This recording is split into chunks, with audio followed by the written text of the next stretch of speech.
Shri Imtiaz Al Jalil ji. The Public Examinations Prevention of Unfair Means Bill 2024 देर आए दुरुस्त आए।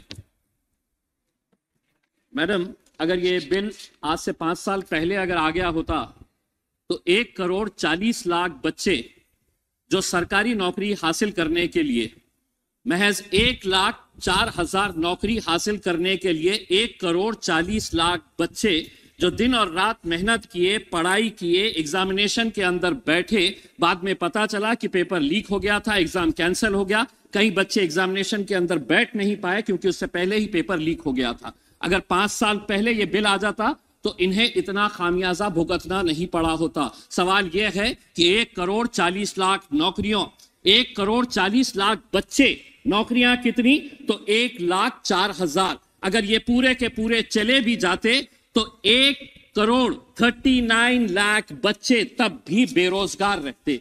आपने इस बिल के जरिए जो सेंट्रल गवर्नमेंट के जो एजेंसीज है, जैसे ऑर्गेनाइजेशंस है, इंस्टीट्यूशंस है, यूपीएससी है, staff selection commission, railway recruitment board, ऐसी जितनी भी सेंट्रल गवर्नमेंट की है, उसको इस बिल के दायरे के अंदर लेकर आए हैं। हमारी ये मांग है कि जो राज्य सरकार के जो प्रमुख एग्जामिनेशंस होते हैं उनको भी इस बिल के दायरे के अंदर इसलिए लाना जरूरी हो गया है कि कई राज्य सरकार के नेताओं और कई राज्य सरकार द्वारा ही पेपर लीक के मामले सामने आए हैं, इसीलिए इसको इस बिल के अंदर उन्हें भी लाना जरूरी है। ये जो बिल लाया गया है इसमें हम मंत्री जी से ये पूछना चाहेंगे कि थेफ्ट, एक्सटॉर्शन, रॉबरी और डिस्ट्रक्शन ऑफ क्वेश्चन पेपर्स, इसके लिए सजा का क्या प्रावधान? तो बताया गया है नो स्पेसिफिक प्रोविजन।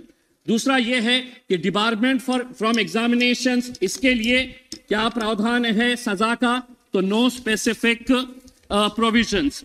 तीसरा ये है कि चीटिंग और use of unfair means by an examinee, कि अगर जो एग्जामिनेशन पेपर सेट चेक कर रहा है उसके खिलाफ अगर वो कुछ बेईमानी करता है तो उसके लिए क्या प्रावधान सजा का? तो नो स्पेसिफिक प्रोविजंस। तो हम मंत्री जी से ये पूछना चाहेंगे कि इसके बारे में क्या क्या स्पेसिफिक प्रोविजंस हैं ये बताए करके।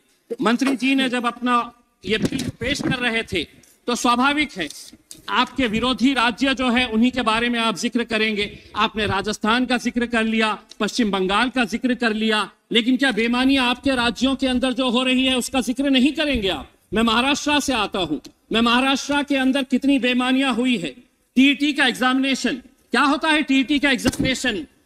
चेयरपर्सन मैडम, टीईटी का एग्जामिनेशन होता है कि जो टीचर बनना चाहते हैं उसके अंदर महाराष्ट्र के अंदर एक घोटाला हुआ, एक टीचर से 4-4 लाख रुपए लिया गया। पुलिस का कहना है कि 240 करोड़ रुपए का घोटाला है। शिक्षा का स्तर कितना नीचे गिर चुका है इससे आप अंदाजा लगा सकते हैं कि जो टीचर बन रहे हैं वो पैसा देकर टीचर बनना चाहते हैं। महाराष्ट्र के अंदर पिछले 2-3 सालों के अंदर कौन कौन से घोटाले हुए हैं? टीईटी एग्जाम घोटाला, म्हाडा एग्जाम घोटाला, महाज्योति एग्जाम पेपर लीक, तलाठी भर्ती घोटाला, मुंबई पुलिस भर्ती घोटाला, हेल्थ डिपार्टमेंट एग्जाम घोटाला, और पढ़ूं तो बहुत सारी लिस्ट है। यह आपको नजर नहीं आ रहा है? मेरा तो यह कहना है कि जहां जहां पर भी ये घोटाले हुए हैं उनके खिलाफ सख्त कार्रवाई होनी चाहिए। और दूसरा यह है मंत्री जी, जो बच्चे एग्जाम के अंदर बैठ रहे हैं, एक ग्रामीण इलाके का, रूरल एरिया का बच्चा 6 एग्जाम के अंदर बैठता है, केंद्र सरकार के, राज्य सरकार के, उससे आप पैसा लेते हैं, एग्जामिनेशन फीस, एप्लीकेशन की फीस लेते हैं।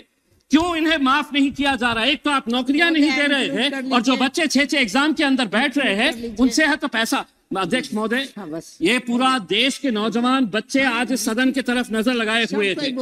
अभी तेलंगाना के अंदर ग्रुप 1 प्रिलिमिनरी एग्जामिनेशन 1 जुलाई के अंदर घोटाला हुआ, कैंसिल कर दिए। 3 महीने के बाद फिर होने वाला था, फिर घोटाला सामने हुआ, कैंसिल कर दिए। फिर बाद में कहा गया कि नहीं अब एग्जामिनेशन ले नहीं सकते क्योंकि इलेक्शन आ गया। मेरा यह कहना है कि बच्चों के ऊपर क्या साइकोलॉजिकल असर पड़ता होगा कि इतनी मेहनत करने के बाद भी आज अगर वो एग्जाम नहीं दे पा रहे हैं। मंत्री जी यहां सर उठकर चले गए हैं, उन्हें उर्दू अच्छी तरह से आती है। मैं उनसे ये पूछना चाहूंगा कि आज पढ़े लिखे बच्चों की हालत ऐसी हो गई है कि पढ़ो फारसी और बेचो तेल, ये हालत हो गई है। हाईली क्वालिफाइड बच्चे आज क्लर्क की, चपरासी की नौकरी के लिए अप्लाई कर रहे हैं। तो आप कहीं ना कहीं महाराष्ट्र सरकार का भी एक चलिए, डिपार्टमेंट का एग्जामिनेशन हुआ है। हो गया आपका समय। एक मिनट मैडम प्लीज। 64 पोस्ट है, उसके लिए 9,000 बच्चों ने एप्लीकेशन दिए। तेलंगाना का जिस एग्जामिनेशन की बात कर रहा हूं 500 पोस्ट है, अप्लाई कितने किए हैं? 3.5 लाख बच्चे। मैं आपसे ये कहना चाहता हूं, मैं मंत्री जी, मैं आपसे एक सवाल करना चाहता हूं, आंकड़े आपके ही है, आपने एग्जामिनेशन सिस्टम को तो क्लियर कर दिया है, नौकरियां कितनी है ये बताइए। 2022 के अंदर इसी लोकसभा के अंदर रिटर्न रिप्लाई के अंदर ये बताया गया था कि the rush for government jobs continued unabated over the last 8 years, but less than 1% of applications received way selected. Madam speaker madam, मैं आपको बताना चाहता हूं पिछले 8 साल का जो आंकड़ा है, 22 करोड़ नौजवानों ने नौकरियों के लिए अप्लाई किए। 22 करोड़, सिर्फ 1 मिनट दे दीजिएगा। 22 करोड़, उसमें से नौकरियां कितनी मिली है? तो महज 7,22,000 बच्चों को सरकारी नौकरियां मिली है। अच्छा बोल रहे हैं। 22 करोड़ कहां पे है और 7 लाख कहां पे है? उसके बावजूद भी आप अपनी पीठ थपथपा रहे हैं। अब मैडम स्पीकर, कल हमने प्रधानमंत्री जी का भाषण सुना, 2 घंटे तक वो बोलते रहे कि कितना अच्छा रहा है करके, हमने मंदिर बना दिए, हमने ये बना दिए, आप अपनी पीठ थपथपाते रहे। मोदी जी की गारंटी है करके जब उन्होंने कहा तो आप सभी ने तालियां बजाए, पेट को बजा बजा कर अपने हाथ दुखा दिए। क्या मोदी जी की गारंटी यहाँ के इस देश के सब कुछ का? जी जी बैठा जाए, प्लीज बैठा जाए, चलिए।